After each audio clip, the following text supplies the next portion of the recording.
Hello hi అందరికీ welcome to explore Chandra friends. ఈరోజు చూస్తున్న దేవాలయం కోటప్పకొండ దేవాలయం. ఈ దేవాలయానికి చాలామంది కొత్త ప్రదేశాలు చూడాలని, అక్కడికి ప్రకృతిని ఆస్వాదించాలని అనుకుంటారు. అలాంటి వారి ఏదైనా కొత్త ప్రదేశం గురించి తెలిసిందంటే చాలు అక్కడికి ఒక్కసారైనా వెళ్ళాలని అనుకుంటారు. ఆ విన్న మాటలు అక్కడికి వెళ్ళి చూశాక నిజమే అనిపిస్తే ఆశ్చర్యానికి అవధులు ఉండవు. అలాంటి ఆశ్చర్యకరమైన ప్రదేశంలోనే మన ఆంధ్రప్రదేశ్లో ఉంది. కాకులు దూరని కారడివి అనే పదం మీరు వినే ఉంటారు. కానీ కాకులు వాళ్ళని కొండ గురించి ఎప్పుడూ విని ఉండరు. కొండపై ఎక్కుతున్నప్పుడు దారిలో అనేక కాకులు కనిపించినా కొండపైకి మాత్రం ఒక్క కాకి కూడా మనకు కనిపించదు. అది ఇప్పటి వరకు ఈ కొండపైన కాకులు వచ్చిన దాఖలాలు లేవు. అసలు ఎక్కడుంది ఆ కొండ ఇప్పుడు తెలుసుకుందాం. గుంటూరు జిల్లా నరసరావుపేట మండలం ఎల్లమంద గ్రామం పరిధిలో కోటప్పకొండ త్రికోటేశ్వరుని సన్నిధి ఉంది. ఇది ఆంధ్రప్రదేశ్ రాష్ట్రంలోనే ప్రసిద్ధి చెందిన మహిమాన్వితమైన క్షేత్రం. ఇక్కడ కైలాసాది నేత అయిన శివుడు త్రికోటేశ్వరుని రూపంలో కొలువైన దివ్య సన్నిధి. ఈ కొండ ఎల్లమంద కోటయ్యగా భక్తులకు ప్రీతి పాత్రుడైన శివుడు కోటప్పకొండలో ప్రతి ఏటా కార్తీక మాసంలో కోటప్పకొండలో తిరునాళ్ళు, కార్తీక వన సమారాధనలు కూడా జరుగుతాయి. ఈ తిరునాళ్ళలో చుట్టుపక్కల ఊర్ల నుండి ప్రభలతో భక్తులు దేవాలయాన్ని దర్శిస్తారు. పురాణ కథలను అనుసరించి దక్షయజ్ఞం భగ్నం చేసిన తర్వాత పరమశివుడు తనకు తాను చిన్న బాలుడుగా రూపాంతరం చెంది దక్షిణమూర్తిగా కైలాసంలో కఠిన తపస్సు ఆచరించిన సమయంలో బ్రహ్మదేవుడు దేవతలతో దక్షిణమూర్తిగా సందర్శించి ప్రార్థించి తమకు జ్ఞానబోధ చేయమని కోరాడు.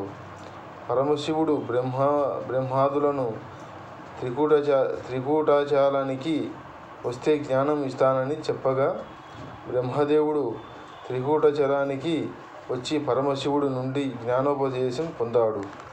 ఈ చోటనున్న గుడికే పాత కోటప్ప గుడి అని పేరు. లోపల లింగం 1 అడుగు ఎత్తు కలదు. ఈ గుడి ఉన్న శిఖరాన్ని రుద్ర శిఖరం అనబడుతుంది. విష్ణువు శివుడి కోసం ఇక్కడ తపస్సు చేశాడని నమ్ముతారు. ఇక్కడ పాపనాశేశ్వర ఆలయం, పాపనాశ తీర్థం అనే పవిత్ర చెరువులు ఉన్నాయి. రుద్ర శిఖరమునకు నైరుతి భాగంనున్న శిఖరమునకు బ్రహ్మ శిఖరమునకు పేరు.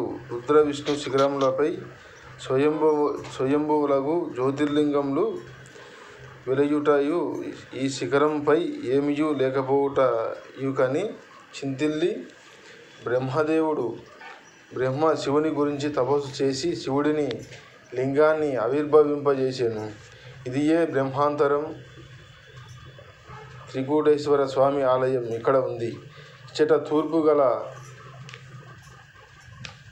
చిన్న పల్లెం మునిమంద, ఎల్లమంద అని పేరు గలవి.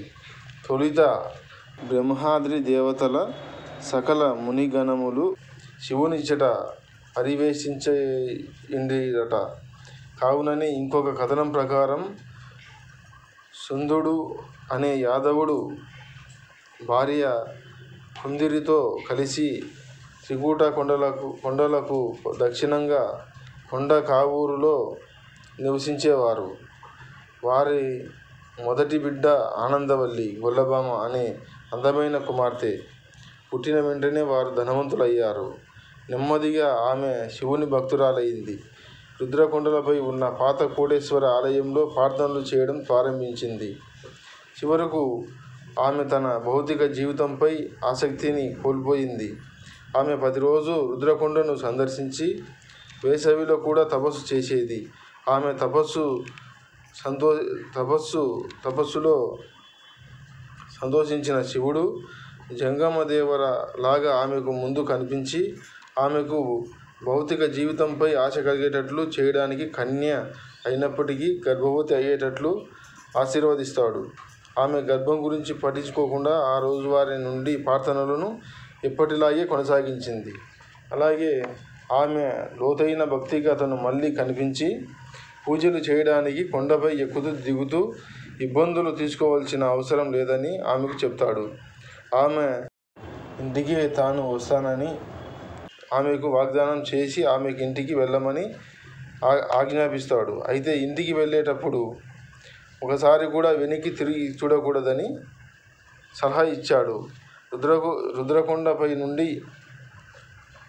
రుద్రకొండ నుండి ఆనందవల్లి తన ఇంటికి వైపుకు వెళ్ళే మార్గంలో బ్రహ్మకొండకు చేరుకున్న తర్వాత ఆమెకు అనుమానం వచ్చి వెనక్కి తిరిగి చూసింది.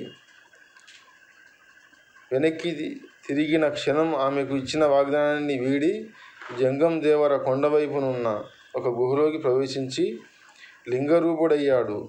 ఈ పవిత్ర స్థలం కొత్త కోటేశ్వరాలయంగా పేరుతో ప్రసిద్ధి చెందింది.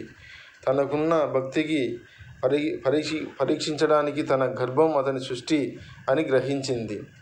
ఆమె దేవునిలో ఐక్యమైపోయింది.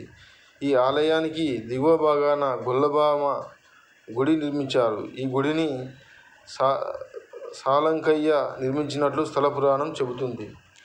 ఈ కొండను ఏ కోణం నుండి చూసినా త్రికూటాలు, ఈ 3 శిఖరాలు కనబడతాయి కనుక త్రికూటాచలం అని పేరు వచ్చింది. అందువలన ఇక్కడి స్వామి త్రికూటాచలేశ్వరుడిగా అవ్వడం ఈ 3 శిఖరాలను బ్రహ్మ, విష్ణు, రుద్ర రూపాలుగా భావిస్తారు. చారిత్రక త్రికోటేశ్వరాలయము క్రీస్తు శకం 1172 సంవత్సరంలో నాటికే ప్రసిద్ధి చెందినట్లు వెలనాటి చోళరాజైన కులోత్తుంగ చోళరాజు సామంతుడు మురంగినాయుడు వేయించిన శాసనాల ద్వారా తెలుస్తుంది. ఈ ప్రదేశాన్ని పాలించిన పలువురి రాజులలో ఒకరైన శ్రీకృష్ణదేవరాయలు దేవాలయ నిర్వహణ నిమిత్తం పెద్ద ఎత్తున భూములను దానంగా ఇచ్చాడు. నరసరావుపేట, చిలుకలూరిపేట, అమరావతి జమీందారులు ఇతరులు దేవాలయాభివృద్ధికి అనేక విధాలుగా దానాలు చేశారు. కోటప్పకొండ ఎత్తు 1587 అడుగులు. త్రికోటేశ్వర స్వామి ఆలయం 600 అడుగులు ఎత్తు ఉంది. ఈ ఆలయాన్ని భక్తులు కొండపైకి ఎక్కడానికి 703 మెట్ల మార్గాన్ని క్రీస్తు శకం 1761 సంవత్సరంలో నరసరావుపేట జమీందారు శ్రీ రాజా మల్రాజా నరసింహరాయుని నిర్మించారు. ఈ ఆలయానికి నరసరావుపేట సంస్థానాధీశులు రాజా మల్రాజు వంశీకులు శాశ్వత ధర్మకర్తలుగా ఉంటూ భక్తుల కోసం ఎన్నో సదుపాయాలను చేశారు. అది ఫ్రెండ్స్, మీకు ఈ వీడియో నచ్చినట్లయితే లైక్ చేయండి, షేర్ చేయండి, కామెంట్ చేయండి, వీలైతే సబ్స్క్రైబ్ చేయండి ఫ్రెండ్స్. Thank you friends.